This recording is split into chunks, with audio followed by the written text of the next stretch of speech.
I welcome you all to our very own station of Technomaths 24/7, and this is our another video of macroeconomics in which our chapter is going on balance of payment, and this is the last video where we are going to complete our chapter balance of payment. So let's see what are the terms in the balance of payment. As it is in our previous video, we have learned about the structure of balance of payment, components of balance of payment, and in this video we will learn about some theoretical parts of more balance of payment, like what is the autonomous item and what is accommodating item. यानी कि autonomous और accommodating item क्या होता है in consideration to balance of payment, ये हम अपनी इस वीडियो में देखेंगे और कुछ कॉजेस देखेंगे कि हमारी इकोनॉमी में डिसइक्विलिब्रियम या डेफिसिट बैलेंस ऑफ पेमेंट क्यों आता है। ठीक है, तो सबसे first of all autonomous consumption. Autonomous consumption होती क्या है? ऑटोनॉमस कंजप्शन वो कंजप्शन है जिसको हम किस लिए करते हैं? अपने प्रॉफिट मोटिव के लिए। यानी कि जब हम फॉरेन से गुड्स एंड सर्विसेज का सेल या परचेस करते हैं या फिर कोई भी ट्रांजैक्शन करते हैं रिलेटिंग टू प्रॉफिट, यानी कि ऐसा कोई भी इकोनॉमिक ट्रांजैक्शन जिसे हम अपने प्रॉफिट मोटिव से करते हैं, वो हमारा क्या होता है? ऑटोनॉमस कंजप्शन होता है। जैसे कि अगर हम ऑटोनॉमस आइटम को अपने करंट उससे डिफाइन करें, यानी कि करंट अकाउंट से कंसिडर करें, तो क्या होगा? यानी कि export and import of goods. ठीक है, अगर हम करंट अकाउंट से ऑटोनॉमस आइटम को कंसिडर करते हैं तो क्या आता है? एक्सपोर्ट एंड इंपोर्ट, यानी गुड्स एंड सर्विसेज का एक्सपोर्ट करना फॉर प्रॉफिट मोटिव और इंपोर्ट करना। फिर autonomous consumption in capital account. Autonomous consumption को अगर कैपिटल अकाउंट से अगर कंसिडर करें तो क्या होता है? यानी कि receipt and repayment of foreign exchange, receipt and repayment of foreign loan, यानी कि या तो फॉरेन से लोन लेना या फिर लिए हुए लोन की पेमेंट करना। तो receipt and payment of foreign loan, ये हमारा क्या होता है? ऑटोनॉमस कंजप्शन होता है, जिसको हम अपनी मर्जी से अपने प्रॉफिट के लिए करते हैं। फिर हमारा नेक्स्ट आता है कि अकोमोडेटिंग आइटम। अकोमोडेटिंग आइटम क्या होता है? अकोमोडेटिंग आइटम वो आइटम होता है या वो ट्रांजैक्शन होता है जिसको हम अपनी पीओपी को बैलेंस करने के लिए करते हैं। इसको कैसे देख सकते हैं? सपोज हम ये जानते हैं कि ये हमारा पीओपी है, ये क्रेडिट साइड है, ये डेबिट साइड है। अगर हमारा इंपोर्ट सपोज ज्यादा है तो हमारा ये जो आउटफ्लो है, यानी हमारी मनी जो बाहर जा रही है वो कितनी हो गई? 100 हो गई। और अगर हमारा एक्सपोर्ट कम है तो हमारा इनफ्लो कितना हो गया? 50 हो गया। ठीक है, अब इस 50 को हमें अगर 100 बनाना है, क्योंकि हमें इन दोनों को बैलेंस करना है, तो हमें 50 और कहीं से लाने होंगे। तो वो हम किस ट्रांजैक्शन के थ्रू लाएंगे? अकोमोडेटिंग ट्रांजैक्शन के थ्रू। यानी कि अकोमोडेटिंग ट्रांजैक्शन वो ट्रांजैक्शन होता है जिसको हम इसलिए करते हैं ताकि हमारी जो अकाउंटिंग है, जो बैलेंस ऑफ पेमेंट की जो स्टेटमेंट है, वो इक्वल हो जाए डेबिट साइड और क्रेडिट साइड में। ठीक है, तो यानी कि हम दोनों साइड्स को इक्वल करने के लिए क्या करते हैं? अकोमोडेटिंग आइटम्स का यूज करते हैं। उस पे क्या होता है? इसको हम फ्रीली अपनी मर्जी से करते हैं फॉर प्रॉफिट मोटिव, और इसको हम फोर्सली करते हैं to maintain our BOP, to maintain our balance of payment. ठीक है, अगर सपोज हमने लोन की बोरोइंग बहुत ज्यादा की है तो क्या होगा कि हमारी लायबिलिटी बढ़ जाएगी।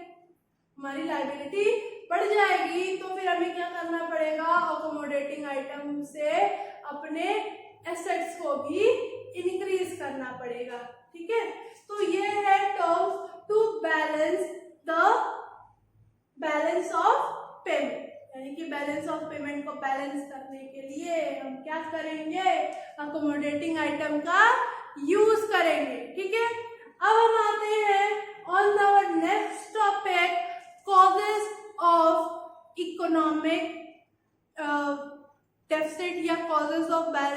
पेमेंट या नहीं causes of deficit of balance of payment या disequilibrium in balance of payment, यानी कि इक्वल क्यों नहीं होता, डिसइक्विलिब्रियम, डेफिसिट क्यों है यानी कि डेबिट क्यों ज़्यादा है, क्रेडिट क्यों कम है। इन सारे पॉइंट्स को अब हम अपने नेक्स्ट टॉपिक में देखेंगे।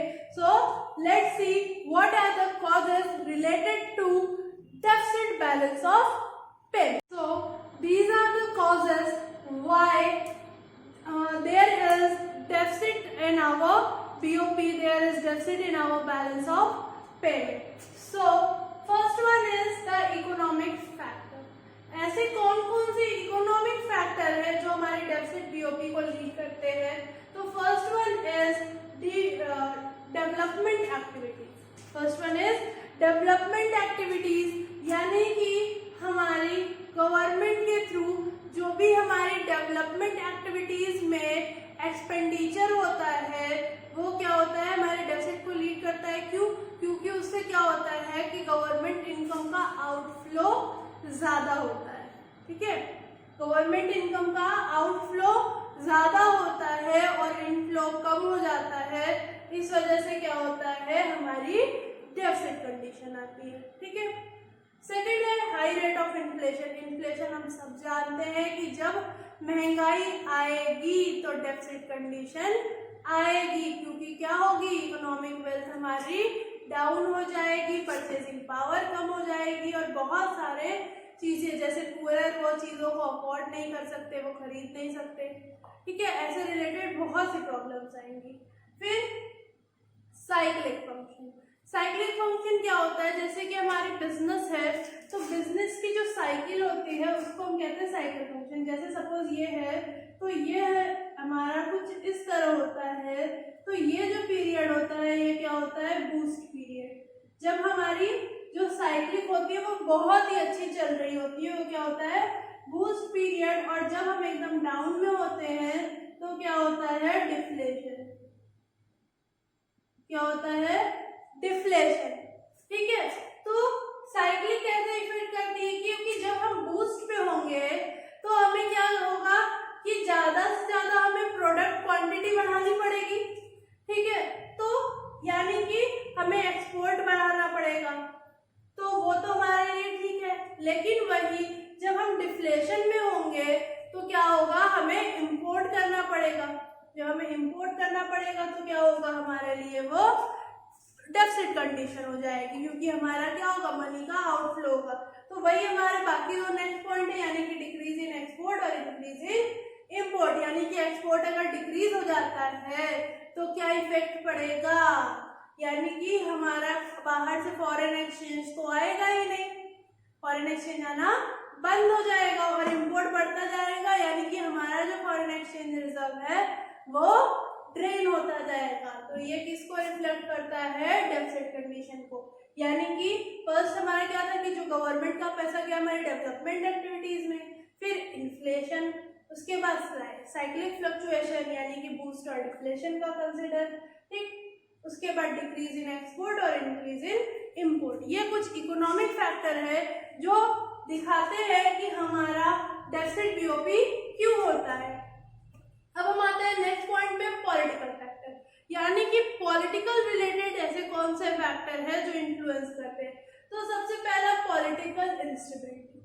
पॉलिटिकल इंस्टेबिलिटी में मतलब क्या हुआ कि यानी कि जो गवर्नमेंट है उसकी परचेजिंग और सेलिंग स्टेबल नहीं है, अनस्टेबल है, बहुत ज्यादा फ्लक्चुएशन आ रहे हैं, आउटफ्लोज ज्यादा हो रहे हैं और इनफ्लोज कम हो रहे हैं। ठीक, फिर आता है political distribution. Political distribution is also considered the same, क्यों कि जो हमारा डिस्ट्रीब्यूशन है about the inflows and outflows related political departments वो क्या है, इक्वल नहीं है। यानी कि जब पॉलिटिकल डिस्ट्रीब्यूशन में अनइक्वालिटी आती है तो क्या होता है कि हमारी इकोनॉमिक में भी डेफिसिट आती है। ठीक है, फिर आता है सोशल फैक्टर। तो सोशल फैक्टर के हमारे दोनों पॉइंट जो है यानी कि डिमॉन्स्ट्रेशन इफेक्ट और चेंज इन प्रेफरेंस, ये दोनों इफेक्ट करते हैं फ्रॉम द फॉरेन मार्केट। कि सपोज क्या हुआ कि हम जब फॉरेन मार्केट को देखा, हमारे यहाँ के गुड्स महंगे हैं, वहाँ पे सस्ते हैं तो हम ऑब्वियसली वहाँ से खरीदेंगे।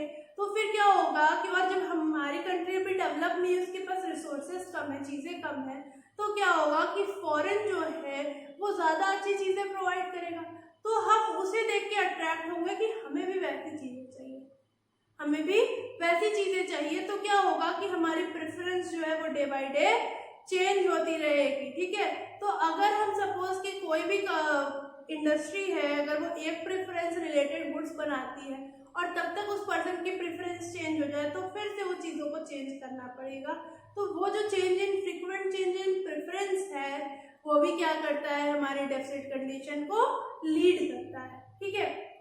यानी कि ऐसी प्रॉब्लम्स जो हमारी इकोनॉमी में डेफिसिट लाती हैं, वो क्या है, 3 फैक्टर्स है। First of all economic factor, second political factor और थर्ड सोशल फैक्टर। इकोनॉमिक हमारा मनी से रिलेटेड सारे फैक्टर हो गए, पॉलिटिकल हमारे पॉलिटिक्स से रिलेटेड, और सोशल यानी कि सोशल वेलफेयर, या कह सकते हैं कि सोशली हमारी इन्वायरमेंटल से, हमारी पब्लिक से रिलेटेड जो फैक्टर हुए वो क्या हो गए, हमारे सोशल फैक्टर हो गए, ठीक है। तो हमारी ये वीडियो जो है यही एंड होती है, और इस वीडियो के साथ हमारा last chapter of balance of payment भी यही एंड होता है, ठीक है। इसके साथ हमने अपनी मैक्रो इकोनॉमिक्स खत्म कर ली है, ठीक। हमारी मैक्रो इकोनॉमिक्स के सारे चैप्टर खत्म हो चुके हैं, मैक्रो इकोनॉमिक्स हमने पूरी कंप्लीट कर ली सिलेबस। अब हम क्या स्टार्ट करेंगे, अब हम स्टार्ट करेंगे क्लास 11 की स्टैटिस्टिक्स। उसके साथ ही साथ हमारी इंडियन इकोनॉमिक्स भी कैरी ऑन कर ही रही है, ठीक है। अभी तक हम क्लास 12 की इकोनॉमिक्स कंसिडर कर रहे थे, जिसमें हम क्या पढ़ रहे थे, इंडियन इकोनॉमिक्स और मैक्रो इकोनॉमिक्स। तो आज हमारी मैक्रो इकोनॉमिक्स खत्म हो गई है। अब हम स्टार्ट करेंगे अपनी स्टैटिस्टिकल इकोनॉमिक्स, जिसमें हम क्या पढ़ेंगे, about the mean, median, mode and statistic table, ठीक है। सो ये हमारी क्लास 11 का सिलेबस है। सो इसे हम अपने न्यू चैनल जो हमारा एजुग्रेड 24/7 है, जिससे हमने education related means academics related channel है, हम ये उस पर स्टार्ट करेंगे। हमारे इस चैनल पे सिर्फ क्लास 12 की इकोनॉमिक्स है, अदर देन हमारा जो कॉमर्स पूरा सिलेबस है of accountancy, commerce and business, ये सब हम किस पे कैरी ऑन करेंगे, एजुग्रेड 24/7। सो those who want to see the syllabus of class 11 economics, just watch the EduGrid 24/7, in which we are going to start the economics, statistical economics of class 11.